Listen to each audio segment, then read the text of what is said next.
वर्ष वाया गेलं तर त्या शेतकऱ्याला 10 वर्ष ते सावरत नाही.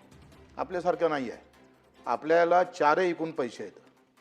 शेतकऱ्याला पैसे कुठून भेटतं? फक्त उत्पादनातून पैसे भेटतात आणि तो हंगाम गेला का त्याचं आयुष्य जातं. मग अशा अवस्थेमध्ये एकतर पाणी नाही आलं तरी मेला, भाव नाही भेटला तरी मेला, बोगस बियाणं आलं तरी मेला. आणि खताच्या एकंदरीत तुम्ही जे म्हणताय ती वस्तुस्थिती नाही आहे. मी अमरावती जिल्ह्याचा अहवाल तुमच्यासमोर ठेवतो. रासायनिक खत मागणी, पुरवठा आणि विक्रीचा अहवाल माझ्याकडे आहे 2026 आपलं या 30/6/26चा. युरिया असेल, MOP असेल, संयुक्त खत असेल, आम्हाला एकूण मागणी मंजूर किती आहे तर 1,54,000 टन आणि आपल्याकडे उपलब्ध साठा किती आहे तर 1,30,000 आहे. 20,000 टनाची कमतरता आजही एकंदरीत सगळ्या खतामध्ये दिसतं. हे माझा नाही आहे, तुमच्याच विभागाने दिलेला अहवाल आहे. कसं आहे का वस्तुस्थिती हे काय होते, जेव्हा तुटवडा आला, कमी पडलं का ते बियाणं महाग विकण्याची प्रथा आहे. ते जास्त भावात विकतं आणि त्या कुठल्याही कृषी केंद्रावर नियंत्रण नाही. सगळ्याचे लागेधोरे लागलेले आहे. बोगस बियाणं सगळ्यात जास्त कंपन्या गुजरातच्या आहे. बोगस बियाण्याच्या खताच्या हे गुजरातचं सगळे लोक महाराष्ट्राला दिवसाढवळ्या लुटतं, इथल्या शेतकऱ्याला लुटतं.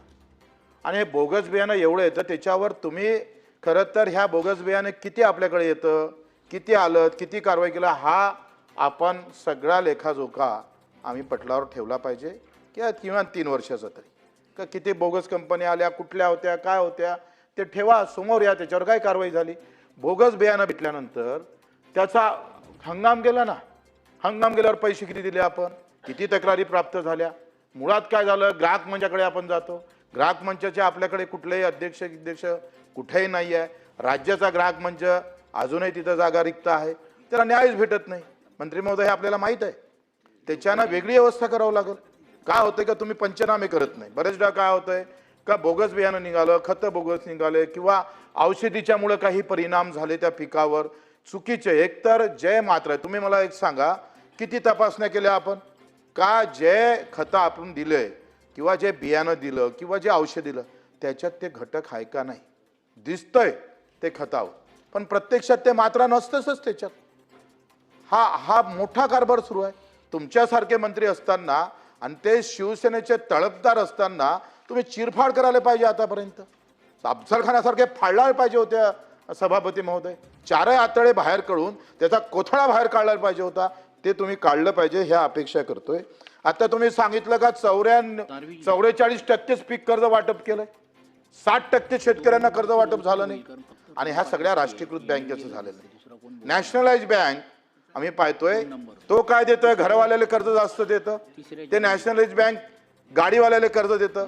पण शेतकऱ्याचं जे काही आम्ही पाहतोय ज्याची ते उद्दिष्ट आहे ह्या अजूनही. आता तुम्ही कधी करणार आहे, जुलै संपत आला, पेरणी संपत आली सदाभाऊ, आता जुलै महिना लागला आणि आमचं कर्ज जर 44% असेल तर याच्यासारखं दुर्दैव काय आहे. काय कारवाई करतो आपण त्या बँकेवर. तुम्ही म्हणता आढावा घेतला, हे घेतला, ते मुख्यमंत्री महोदय बसले होते, राज्य समिती झाली, तसं झालं असं झालं. आखरी लक्षात घ्या का हा दरवर्षीच्या बोंबा आहे. पावसाळा आल्यानंतर मेंढके जसे बाहेर येतं तशा या बँकेची व्यवस्था दरवर्षीच आहे. काय कारवाई करतो आपण. आपले सगळे पैसे त्या बँकेच्या खात्यात जमा होतं, ते त्याच्यावर व्यवहार करतं, सगळं करतं. तुमच्या राष्ट्रीयकृत बँकेला सगळ्या सबसिडी देतोय. जे काही मोठ्या लखपतीचे काय कर्ज माफ झाले त्याचे सगळे फायदे राष्ट्रीयकृत बँकेला झाल्या. जिल्हा मध्यवर्ती बँकेचं, माझ्या बँकेचं 95% वरती मी कर्ज वाटप केलं. राष्ट्रीयकृत बँक आम्ही पाहतोय 30-40% वरते जात नाही. काय कारवाई करणार तुम्ही याच्यावर. 44 तुम्ही कृषी मंत्री महोदय तुम्ही मोठ्या गर्वानं सांगताय का अलबेला है, कोई प्रॉब्लम नहीं है देश के अंदर, सब अच्छा चल रहा है. अभी ना कोई बिल्कुल ऐसा हो रहा है कि ऐसा लगता है कि बस हम एसी में, मेरा किसान भी एसी में बैठा है. असं नाही आहे हो. तुम्ही सांगतोय अजूनही आमच्या मुख्यमंत्री महोदयांना बैलजोडी द्यावं लागली शेतकऱ्याला. तो अहवाल ठेवा. बोगस बियाणे 3-4 वर्षामध्ये किती कंपन्या होत्या, काय होत्या, किती कारवाई केली, काय कारवाई झाली, त्यामध्ये सुधारणा, ते काही ग्राहक मंच आहे ते काढून तुम्ही दुसरी काही समिती ठेवता काय, त्याच्यासाठी काही करता येते काय, याचं उत्तर तुमच्याकडून अपेक्षित आहे आम्हाला.